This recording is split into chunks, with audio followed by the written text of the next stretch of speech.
રામ સીતારામ, જય શ્રી કૃષ્ણ, જય માતાજી, જય ગોપાલજી, ઠાકરજણી, જય જલારામ, જય જનેન્દ્ર, જય સ્વામિનારાયણ મહાદેવ, હર હર હર મહાદેવ. કેમ છો? મોજમાં? તો વાંધો નહીં બપલી, બિલકુલ મોજમાં રહેવાનું જ, કારણ કે વાગી ગયા છે અત્યારમાં 8:45 કે 9 જેવું થવા આવ્યું છે. અને બસ હજી આપણે ચા પાણી નાસ્તો કરીને ફરી થયા છીએ અને અહીંયા આપણું થાય છે દહીં રેડી, જેનું બનવાની છે છાશ. ગુડ મોર્નિંગ, જય શ્રી કૃષ્ણ. કેમ છો બધા? મજામાં ને? તો વાંધો નહીં, આજે કીધું ચા પાણી નાસ્તા બધું કરીને કમ્પ્લીટ પછી મુલાકાત કરીએ તમારા લોકો જોડે. તો સવાર તમારા બધાની કેવી ગઈ એ કોમેન્ટ કરીને કહેજો કોમેન્ટ બોક્સમાં. બાકી હમણાં માખણ બનશે, તમે લોકો માખણ ખાવું હોય તો માખણ ખાવા માટે આવી જાઓ. મોસ્ટ વેલકમ છે તમારું. એને સબ્જી બાકી અમારા સિયા દીકરાને હવે લઈ લીધો છે અહીંયા ગોદડી ઉપર. કેમ? ગુડ મોર્નિંગ, જય શ્રી કૃષ્ણ, લામ લામ એમ કહેવાનું હોય. હે જે કહેતા આપણે કહેતા ને કે પલટી નથી મારતી, એ હવે ચાલુ થઈ ગયું છે. એટલે હવે અમારા માટે ટફ થઈ ગયું થોડું. એટલે હવે ફરજિયાત એમને અમે જ્યાં હોય ત્યાં નીચે જ રાખવાની છે. હવે કોઈ પણ જગ્યાએ ઉપર રહે એવું નથી. અત્યાર સુધી હેલું તો થેન્ક યુ સો મચ સિયા બેટા કે અત્યાર સુધી મમ્મીને હેલ્પ કરાવી પલટી ન મારીને. કાલે સવારમાં શું કહેવાય ઇન્સિડન્ટ એવો થઈ ગયો ને, એમાં અમે ચેતી ગયા. યસ, કાલે બી થઈ ગયું. પણ ભગવાનની રીતે આપણે કહીએ ને, હંમેશા અમે કહીએ છીએ કે ભગવાન અમારી હારે છે. તો કાલે બી એ જ હોઈ શકે, બાકી ઇમ્પોસિબલ જ નથી. જે રીતના સિયા પર રેતી પડતી રહી ગઈ, એક પગ અને એક બાજુનો હાથ ને બધું બેડની નીચે અને એક બાજુનો ભાગ એટલે આમ ટૂંકમાં કહીએ ને તો બેડની કોર ઉપર અડધી અટકી હતી, અડધી બહાર ને અડધી અંદર. ખાલી એક પલટી મારી એની વાર હતી. આજ બી એ જ કર્યું હતું, પણ આજે તો મેં ફરતી બાજુ રાખ્યા હતા. ઓસિકા, બ્લેન્કેટ, દોહર બધી બાજુથી પેક કરી દીધું હતું. સોફાની ગાદી ને બધું રાખી અને બધાની વચ્ચે રાખ્યું હતું. કેમ કે હવે રાઉન્ડ એટલે કે આપણે કે ગોથળિયામાં તો શીખી ગયું, ગોથળિયામાં શીખી ગઈ એટલા માટે. તમારા બેન બાના અહીંયા નીચે જ આ રીતના ટ્રીટમેન્ટ આપવાની બધી, જે કઈ પણ એમને ખાવું પીવું હોય, ઢોળવું હોય, બરોબર ને? ખાવું પીવું ઢોળવું ઈ જ કરવાનું શું અત્યારે આપણે અત્યારમાં બનાવડાવવાનું, પછી કામ કરવાનું. તો અત્યારમાં બનાવ્યું હતું રોટલી બોલી ખાવાનું નહીં, પછી આમાં જવાનું. સારું, હાલો તો હવે છાશ રેડી દે, પછી પાછા આપણે આગળ કન્ટિન્યુ કરીએ છીએ. ત્યાં સુધીમાં તમે લોકો વિડીયોને લાઈક ન કરી તો લાઈક કરજો, ચેનલ ઉપર નવા હોય તો ચેનલને સબસ્ક્રાઇબ કરજો અને સાથે સાથે બેલ આઇકન પ્રેસ કરવાનું પણ ના ભૂલતા. દહીં રેડાઈ ગયું છે મટુકીની અંદર, કમર કમર મારું વલોણું ગાજે, સિયા આવીને મારી મટુકી ફોડે. અરે રે સિયા આવીને મારી મટુકી ફોડે, મટુકી મારી સિયા આવીને મારી મટુકી ફોડે. બસ છાશ રેડાઈ ગઈ છે. હવે કેમ માખણ થાય એની રાહ છે. માખણ થાય એની વેટ છે એટલે મટુકી ફોડ નાખે મારે સિયા. સિયા દીકરા એવું કરશે તું. 10 વાગી ગયા છે અને બસ આપણો ચા મુકાઈ ગયો છે. પણ ચા મુકાઈ ગયો એની સાથે સાથે આપણે સિયાબેન પણ હાલા કરી ગયા છે ને હાલા કરી ગયા છે એના હિસાબે આપણે ધીમે બોલવું પડે એવું છે ને. અહીંયા છે ને એક પગે આવું ખબર નથી પડતી કે કેવી રીતના મારે બેલેન્સ જાળવવું. અને સાથે સાથે છે અહીંયા આપણું મસ્ત મજાનું કારેલાનું શાક, એટલે કે જે આપણે હમણાં થોડાક દિવસ પહેલાં જે ફરમાઈશ કરી હતી એ ફરમાઈશના અનુરૂપ આપણું બને છે ફેવરેટ કારેલાનું શાક, જે તમે જનરલી ઘરે ભરીને બનાવતા હોય ને એ રીતનું નથી. આ શાક કંઈક અલગ રીતે છે. આગળ રેસીપી તમારા લોકો સાથે શેર કરશે, બરોબર ને વાલી? કીધું હતું કે રેસીપી તમારા લોકો સાથે આપણે શેર કરીશું કારેલાના શાકની. પણ કારેલાના શાકની રેસીપી તો નહીં, અરે શાકે બની ગયું, ખવાઈ પીવાઈ ગયું અને માથે જતા બીજી તૈયારીઓ પણ આપણે ચાલુ થઈ ગઈ. કારણ કે કોલ આવી ગયો અચાનકથી, તેમાં આપણે તૈયારીમાં લાગી જવું પડ્યું. અને બસ એ તૈયારી કરવામાં આપણે કંઈ રેસીપી શેર ન કરી શક્યા, કારણ કે એક પગ આપણે લૂલો છે, એમાં કઈ રીતના મારે રસોડામાં પહોંચવું ને એક બાજુ સિયાની દોરી મારે આંખવાની હતી ઘોડિયાની, તો એવું બધું થયા રાખ્યું ને એમાં ને એમાં રેસીપી રહી ગઈ. પણ કંઈ વાંધો નહીં, નેક્સ્ટ ટાઈમ તમારા લોકો સાથે આપણે જ્યારે પણ એ શાક બનાવશું ત્યારે ચોક્કસથી રેસીપી શેર કરીશું. અને બાકી તો બસ જો અહીંયા હવે અમારે હળિયા પાટી થઈ ગઈ છે, કારણ કે અહીંયા ઢગલો તમને દેખાતો હશે. એ ઢગલો ક્યાં જવાનો છે એ તો આગળ તમે વિડીયો જોશો એટલે તમને ખ્યાલ આવી જ જશે. કારણ કે આપણી ફ્લાઇટ આવે છે કુંભમાં જવા માટેની, તો કુંભ મેળો કરતા આવીએ કીધું.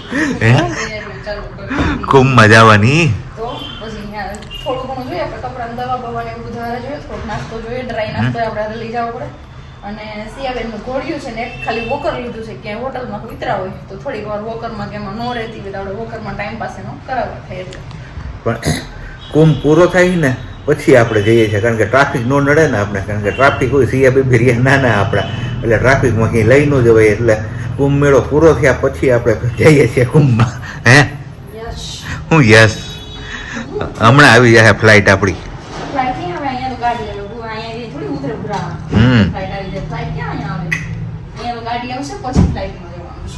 ચાલો ત્યારે ઘરે હતા ત્યારે કીધું હતું કે આપણે જવાનું છે આપણી ગાડી આવી જાય ત્યારે તો ફાઇનલી આપણી ગાડી આવી ગઈ છે અને સામાન બધો અનલોડ કરી દીધો ગાડી થોડીક નાની થઈ સામાન અમારો વધારે હતો ને એટલે પણ કઈ વાંધો નહીં હવે આપણે એરપોર્ટ પહોંચીએ ત્યાં સુધીની જ વેઇટ છે એરપોર્ટ પછી તો ફ્લાઇટ આપણી જ છે એટલે એમાં નો ટેન્શન અને અમુક બેગ છે એમાં આપણે લોક નથી માર્યા તો એ લોકનું કંઈક કરવું પડશે પહેલા સાબજી કહેતા હતા અહીંયા એવું હોય બધું તો મેં કીધું જોઈએ શું છે ને શું નહીં એમ અને બહુ લાંબા રૂટ પર નથી જવાનું ફ્લાઇટમાં એટલે એ પણ વાંધો નથી તો હવે ત્યાં પહોંચીને જ મળશું કેમ સાબજી હો ગયો બરોબર કેવો એક્સપિરિયન્સ રહે છે જોઈએ અને ફર્સ્ટ વાર સિયા બેબી જવાના છે ફ્લાઇટમાં પણ ખબર નહીં સિયા બેબી હું કરે ઉડાન ભરે ને ફ્લાઇટ ત્યારે ઉડાનમાં હું થાય છે એનું ઈ જ જોવાનું મેન છે કઈ વાંધો નહીં ચલો હવે ફટાફટ નીકળી જાય ને ટાઈમ ટુ ટાઈમ આપણે પહોંચી જઈએ ઘરેથી ખાઈ પીને નીકળ્યા હતા અને કીધું હતું કે આપણે ફ્લાઇટ છે કુંભમાં જવાની લેટ ન થઈ ગઈ તો સારી વાત છે હવે ફ્લાઇટનું ને એ બધું ઘડીક વાર તો તમારા લોકો સાથે આપણે મજાક કરતા હતા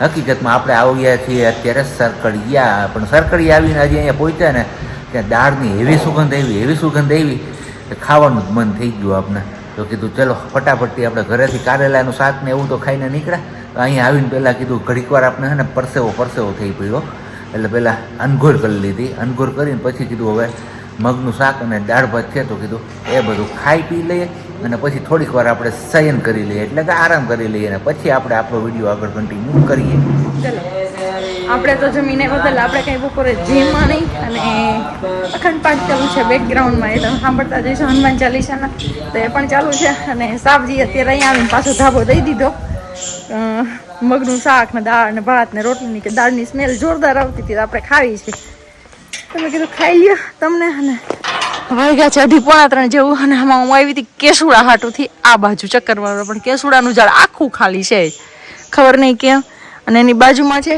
ક્યાંય નથી મેં કીધું મળે ને તો સિયા બેબી માટે થોડા કેસુડા આપણે લઈ લઈએ ફૂલ અને ધવલ લાવ્યા હતા ની મેં જબલામાં ભરી રાખ્યા ને તો હળા ફુગાઈ ગયા મને યાદ ન આવ્યું કે હું ખુલ્લા કરીને રાખી દઉં અત્યારે એવો તડકો તપે છે હા પાણી જઈશ પણ જરા જઈશ ને શું સાવ છે અત્યારે કોઈ નથી ભર બપોરે જંગલમાં કોણ હોય અને આમાં ક્યાંયથી જો આવાજ મારો બાપલિયો ઢુકડો પૂગી ગયો તો મારું તો હેડકું નહીં જડે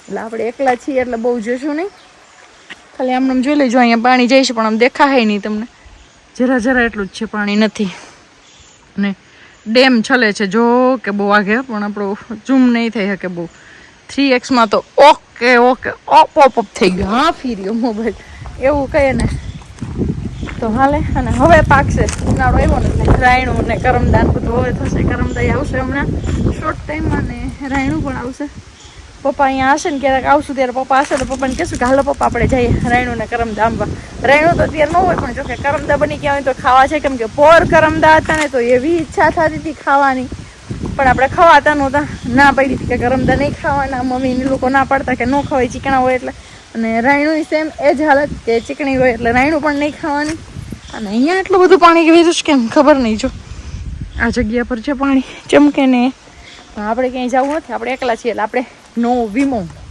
મારી શિયા અને ધવલ બે અહીંયા છે બાબા રે હું પછી મને કોકું પડી ગયું હોય તો આમાં સિંહ બી ક્યાંય હેડકું ન ચડે એમ ન આવે જનાવર પણ છતાંય સેજતા સુખી એવું કહે ને આ ઢોરી ઉપર ચડીને જવાનું હોય પણ આપણે ક્યાંય જવાનું થતું નથી કરમદા રાયણું કાંઈ ખાવા માટે ચલો કાંઈ વાંધો નહીં હવે આંબાઓમાં મોર આવ્યો હા આવી ગયો અહીંયા એક આંબો હતો એ આંબો પડી ગયો છે શાયદ જો અહીંયા ક્યાંક હતો વચ્ચે હતો નહીં એમાં એક પેરોટ કલરની કેરી આવતી પોપટી કલર કહે ને આપણે પોપટીયો કલર એવા પોપટી કલરની જ કેરી રહેતી ગ્રીન કલર લીલો હોય ને એવો કલર નો થતો એ કેરીનો મસ્ત આંબો હતો પણ એ પડી ગઈ ને બધા આંબા દેશી કેરીના છે એકઈ કેરી કેસર કેરીનો આંબો નથી અને આંબામાં એક કેરી પણ જોવા નહીં મળે જ્યારે મોર આવશે ને ઝીણી ઝીણી કેરી થાય ને ત્યાં મનસે વાંદરા તોડી તોડીને ખાવાનું બગાડે. ગરમીનો પ્રકોપ એટલો છે કે એની વાત ના જા પૂછો, વાત ના જવા દો ને. અહીં અમારા પંખો લઈને બેન રાખવી પડે છે. કેમ? ગરમી જેટલી છે કારણ કે જંગલ જેટલું લીલું હતું એટલું જ ભૂકું થઈ ગયું. હવે ઠંડી પડી હોય એટલે જ આમાં ગરમી પડે ને. આપણે અહીંયા સિટીમાં દેખાય છે, અહીંયા તો દેખાય પછી ઈ જોવાનું ખબર કે અહીંયા આખો દિવસ ગરમી અને રાતની આખી ઠંડી. ઈ જ વાંધો. ઠાર કેવો હોય, સવાર પડે ઠાર હોય. પાણી ઠંડુ કેમ છે યા? ન હોય. હું જોવે છે આ પાછું કઈક ચાલુ કરી દીધું પપ્પાએ એમ? હે